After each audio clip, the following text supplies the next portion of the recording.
Las noticias en contexto con Adela Coriad. Bienvenidos, gracias por estar en contexto. En estos últimos días hemos sido testigo de los impactos que ha tenido la política arancelaria dictada por el presidente Donald Trump de Estados Unidos. Esto ha tenido consecuencias importantes en los mercados bursátiles y comparables, por ejemplo, con la crisis inmobiliaria del año 2008 o el asunto de la pandemia que prácticamente fatigó a los mercados. ¿Qué va a pasar de ahora en adelante? ¿Cuáles van a ser los nuevos tratos a partir de este momento en que Trump prácticamente se ha saltado algunas reglas de los mercados internacionales y impulsará su propia forma de negociar con otros países? Vamos a tratar de analizar este tema y su impacto, por lo menos también en nuestro país, donde el arancel por ahora sigue siendo un arancel muy beneficioso si se puede comparar con algunos otros de América Latina, también porque Panamá no exporta muchas cosas a Estados Unidos.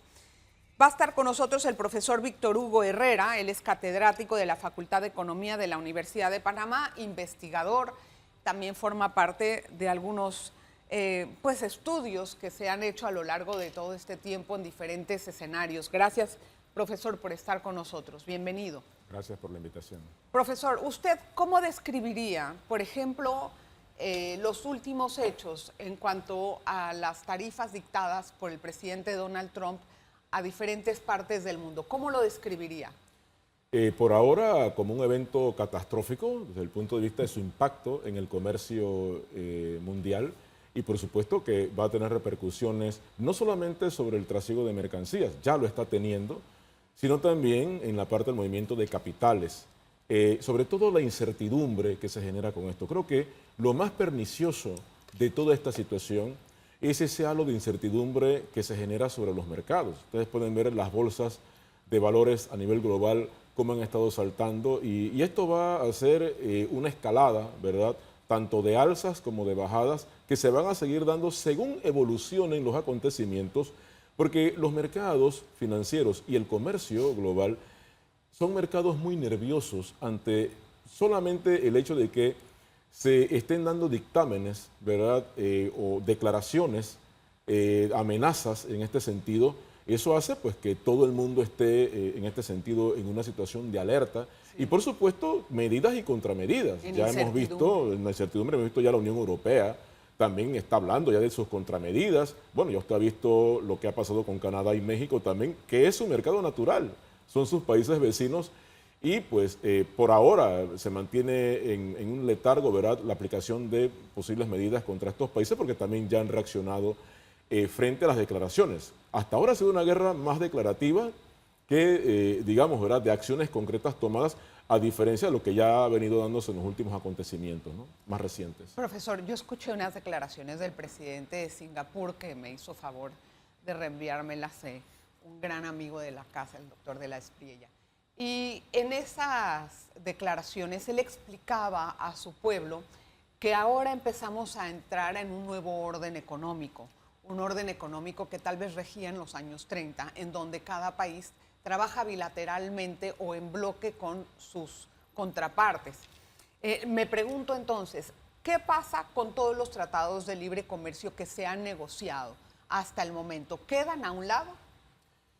A ver, creo que, como dicen los ingleses, vamos a cuadrar un poco el círculo, ¿cierto? Volver a un mundo de 1930, precisamente un mundo previo a la Segunda Guerra Mundial, hoy día realmente es inviable. Es decir, volver a querer... Es un escenario. Sí, es un escenario, ¿no? Tratar de volver a ser autárquicos, como al menos ha declarado el presidente Donald Trump, de rehacer el tejido industrial de Estados Unidos, de volver nuevamente todas esas empresas que se fueron al resto del mundo bajo un modelo que se fundamentaba en pagar salarios bajos. Porque realmente la globalización con este modelo transnacional se fundamentó en eso, ¿verdad? Y son industrias que se estructuraron para funcionar de esa manera. Por ejemplo, Volkswagen produce autos en México y los exporta a Estados Unidos, bajando costos de mano de obra. Ahora, ¿qué se pretende con esto en Estados Unidos, ¿verdad? De ponerle este tipo de restricciones principalmente a sus propias empresas para que vuelvan nuevamente a reinvertir en Estados Unidos, a reconstruir ese tejido industrial y los empleos que se perdieron, donde se sustentaba una clase media alta profesional que ganaba buenos salarios, no es una cosa que se pueda alcanzar de un día para otro. Es un proceso que requiere de tiempo.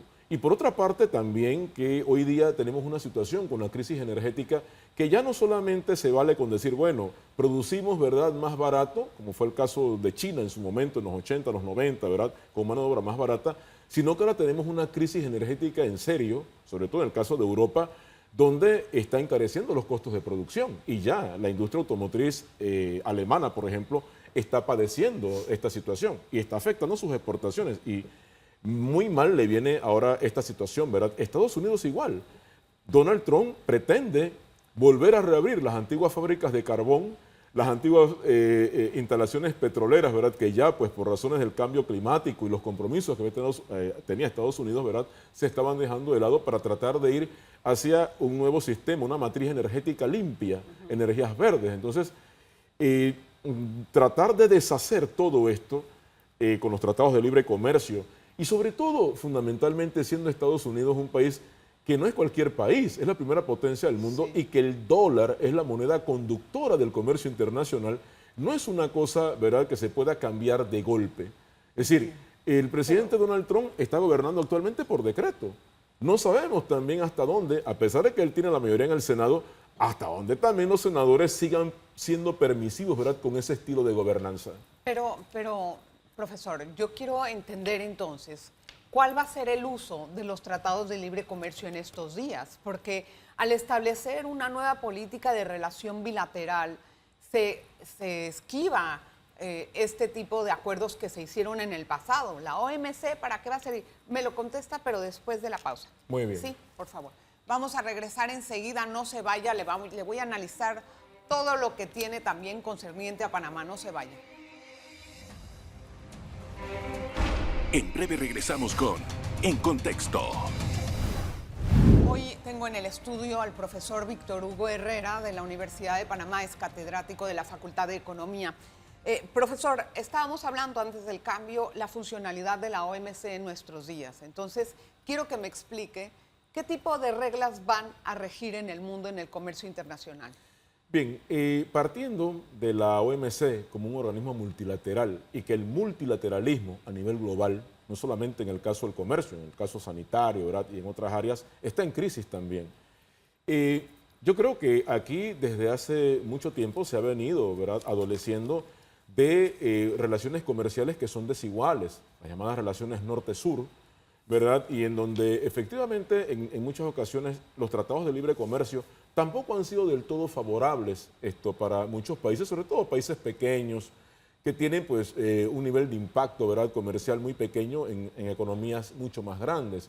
Entonces, al final del día, con estos tratados de libre comercio, muchas veces los países más pequeños o más débiles flexibilizan mucho también sus normas, no solamente desde el punto de vista del tratamiento de los aranceles, ¿verdad?, las cuotas de importación también que se establecen bilateralmente, muchas veces no son relaciones muy justas de comercio. Entonces, una de las cosas que más se discute, ¿verdad?, con estas reglas del comercio y estos tratados de libre comercio que se tienen es efectivamente el trato injusto. Ok, pero ¿verdad?, entonces, entre ¿qué vamos economías. a ver de hoy en adelante con este nuevo orden de imponer aranceles? Vamos a ver un mundo paralelo al de Trump que se rige por las reglas de la OMC y luego otra negociación de los bloques con Estados Unidos. ¿Cómo se va a entender eso? Yo creo que aquí se trata más bien de una relación de poder, ¿verdad? El comercio y los acuerdos de libre comercio, detrás también subyace una relación de poder. Acá pues quedarán tal vez muchos países, incluso de Europa, negociando con Estados Unidos tal vez hasta de manera bilateral. O sea, ya están negociando. Muchísimas cosas Por eso es que los pueden mercados darse. responden. Otros países tal vez, como estos del sur global, donde están los llamados BRICS, por ejemplo, ¿verdad?, tal vez entonces busquen tener un tipo de relación diferente, pero que igual apartarse de Estados Unidos, que ese es el gran problema, ¿verdad? Estados Unidos incluso la matriz tecnológica actualmente. Entonces, deshacer esto no es tan sencillo en estos momentos, ¿verdad? Entonces, sí, por ahora lo que tenemos, primero, son medidas y contramedidas, ¿verdad? Y mientras tanto, ¿verdad? Hacer el tipo para poder renegociar nuevos acuerdos con Estados Unidos. ¿Qué consecuencias puede traer eso para el mundo, este nuevo orden económico? Depende para qué parte del mundo, ¿verdad? Porque también el mundo pues, es tan divergente. En el caso de Asia, las economías asiáticas, por ejemplo, ya estamos viendo cómo economías que antes eran rivales, como el caso de Japón, Corea del Sur, ¿verdad? China, están ya sentándose a negociar entre ellos, ¿verdad? Y esto lo que está obligando es precisamente a que vayan cambiando esas relaciones de poder, ¿verdad? Y puede haber un nuevo reparto, en todo caso, del comercio a nivel global, donde se den relaciones completamente diferentes, donde tal vez Estados Unidos tenga más influencia o menos influencia. Obviamente, en el caso de la región de las Américas, por supuesto, Estados Unidos es el país dominante, el país hegemónico, y es muy posible que, pues, ya lo que está pasando en el caso de China, ¿verdad? Con todo lo que está ocurriendo acá en el canal de Panamá, con los puertos, por supuesto, estamos ya inmersos en esa lucha de poder. Es un ejemplo. Una lucha de poder. Ahora podemos trabajar ahí un momentito en ese tema. Nada más quiero entender una cosa. Esta reforma que está haciendo Trump, según lo que yo he investigado, tiene como uno de los fines tratar de, con esos aranceles, pagar la deuda multimillonaria con tantos ceros que no se pueden ni contar, para poder tener una moneda más fuerte y un país más fuerte y lograr una mejor época para Estados Unidos. Si se logra esto, ¿qué pasa con Estados Unidos? A ver, bueno, igual, ¿verdad? Esto hay que ver cada una de estas cosas en su justa dimensión, ¿verdad? La política arancelaria como política económica, digamos, de mediano o largo plazo, no es una política viable. Yo he escuchado efectivamente en noticieros internacionales, ¿verdad? Efectivamente esa intención de, bueno, con la subida de impuestos, hacerse de recursos para pagar. Pues, son 9 trillones de dólares, es decir, una cifra ya trillones, no estamos hablando ni siquiera de millones.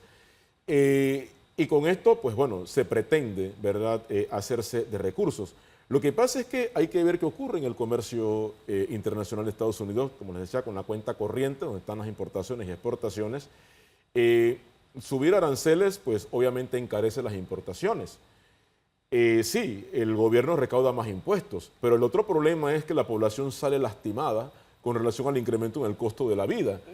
Y entonces también, al haber más inflación, eso también presiona el tipo de cambio de Estados Unidos, en el sentido de que la inflación también reduce la paridad de poder adquisitivo del dólar. O sea que el dólar se devalúa. Entonces, claro, el dólar se devalúa. Entonces, no sé hasta dónde la Reserva Federal de Estados Unidos tenga margen para lidiar con una inflación que no se produce por el sobrecalentamiento de la economía. O sea, no porque la economía esté en boga, ¿verdad? Y porque Estados Unidos tiene un mandato con la política monetaria, que es la inflación y el desempleo.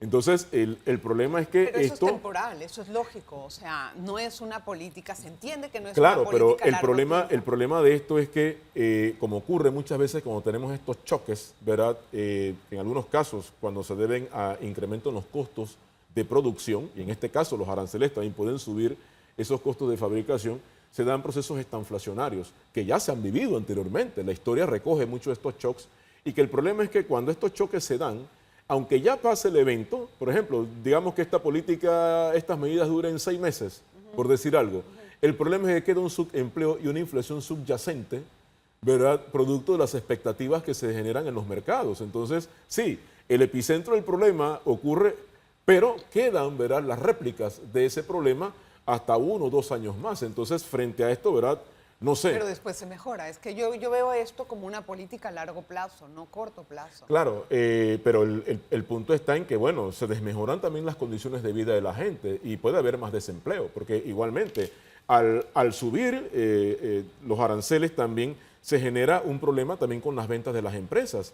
Fíjese lo que ha ocurrido, ¿verdad?, ya en pasados días, ¿verdad?, con relación a todo lo que está ocurriendo en las bolsas de valores, cómo efectivamente hay acciones, ¿verdad? Valores accionarios que están cayendo. No, Producto de obviamente. esta incertidumbre afecta Pero las eso ventas es de las por empresas. la incertidumbre también, Claro. porque no se sabe qué es lo que va a hacer, en dónde se fabrica Claro. este aparato y para llevarlo, estaban hablando de los teléfonos, por ejemplo. Pero la los incertidumbre es un elemento de riesgo a la inversión. Entonces, si hay una incertidumbre muy Correcto. grande, ¿verdad? Por supuesto Ahora, que la inversión se contrae. ¿Habrá una recesión mundial, como apuntan las calificadoras de riesgo? De nuevo, depende de la durabilidad de esto. Y realmente habría que ver, ¿verdad?, cómo se van desencadenando los hechos. Sí, también, frente a las contramedidas que tanto la Unión Europea como China y otros países le impongan o le establezcan a Estados Unidos, si también Estados Unidos sea capaz también de retroceder ante todo esto, porque ¿O aquí, de mejorar los aranceles? exactamente, ¿no? Aquí es una situación que estamos en la total incertidumbre, pero lo que sí podemos decir es que si estas medidas continúan a muy mediano o largo plazo, sí puede haber ya una situación de verdad, esto de recesión. Voy a hacer la pausa, profesor. Sí. Vamos a regresar ahora sí con Panamá. No se vaya, por favor. Una pausa. En breve regresamos con En Contexto. Bien, gracias por continuar en sintonía. Vamos a entender el tema también desde Panamá. ¿Cómo se ve esto? Ahora, nosotros, en Panamá, digamos, el arancel impuesto es de 10%, de los mejores que hubo para toda Latinoamérica, pero también tengamos claro que nosotros no exportamos gran cosa a Estados Unidos. Sí. Más bien es lo que importamos, aunque querramos también más adelante hacer exportaciones para poder mejorar nuestra economía y tratar de igualar la balanza del mercado. ¿Cuál es el panorama que se ve para Panamá con todo esto? Bien, empezando por las propias exportaciones, ¿verdad? Esto, por supuesto, que nos puede afectar. La Asociación de Exportadores de Panamá, pues, esto ha manifestado ya su preocupación, ¿no? Distintamente este arancel del 10%, y que tenemos también un tratado de promoción comercial vigente con Estados Unidos, que fue pactado en condiciones bastante favorables. Panamá, obviamente, pues tiene una balanza comercial muy desigual con Estados Unidos. Apenas exportamos 179 millones e importamos más de 3.000 millones de dólares, todo ¿verdad? viene de allá. Pero bueno, es nuestro principal socio en el canal, por supuesto, el principal usuario. Creo que en este sentido sí sería importante un acercamiento, ¿verdad?, muy prudente en este sentido, en el caso de Panamá, y ver cómo podemos nosotros salir un tanto, ¿verdad?, Tenemos el tratado de promoción. mejor librado, ¿cierto? Entonces, bueno, por eso, ¿verdad? Creo que por ahí hay un punto de apoyo, ¿no? Porque, bueno, pues esto definitivamente que Estados Unidos, pues, es una nación mucho más poderosa y... Ya, pero tenemos el tratado de promoción Sí, comercial. el tratado de promoción comercial. Eso lo debemos de respetar. Hay que respetarlo. Hay que respetarlo porque es un tratado. Me preguntabas antes, bueno, ¿qué pasaba con todos los ¿Por qué acuerdos no? de libre comercio? El asunto es que con los acuerdos de libre comercio son tratados y los tratados son vinculantes. Y romper con un tratado también implica muchas veces resarcimiento, ¿verdad?, de daños, si es el caso, porque hay que ver qué se ha negociado en cada tratado, en cada caso. Entiendo, pero Trump pues ha roto con todos los tratados libremente. Correcto, ¿no? Y de hecho con las propias reglas multilaterales de la OMC, ¿verdad? Que no creen la OMC, ya lo ha manifestado en mil oportunidades. Entonces, ¿qué hay que hacer de aquí en adelante en Panamá para que esto no nos agarre tan desprevenidos lo que venga, no importa, tomando en cuenta que tenemos la moneda de curso es nuestro dólar, ¿no? Claro, yo pienso que Panamá tiene opciones, en este caso también, de ir buscando otras fuentes, ¿verdad?, de intercambio comercial y pues efectivamente buscar también hacer alianzas, ¿no? No solamente en el campo regional, ¿verdad?, también en el resto, ¿no?, del globo. No solamente pues tener una dependencia, ¿verdad?, tan marcada con Estados Unidos, efectivamente es la potencia hegemónica, pero creo que tenemos también que ampliar mucho más, en este caso, nuestras relaciones comerciales. Profesor, hay algo que me preocupa y no solamente a mí, lo he visto, o sea, en algún tipo de comentarios en Estados Unidos. Este nuevo orden económico y esta forma de imponer nuevas tarifas o de negociar, ¿no? Vamos a decir negociar, ¿puede escalar a un conflicto armado? Bueno, todo puede ser posible. Por ahora, pues simplemente el armamento solo sirve como una especie de diplomacia, ¿cierto?, disuasoria, ¿verdad? Pero la guerra siempre ha sido, en todo caso, la extensión de la diplomacia por otros medios, en este caso más violentos, ¿no? Está la guerra de Ucrania, ¿cierto? y que hablar también de lo que está pasando en el Medio Oriente, ¿no? Con Hamas, Israel pues, y Palestina, pues una situación de destrucción total.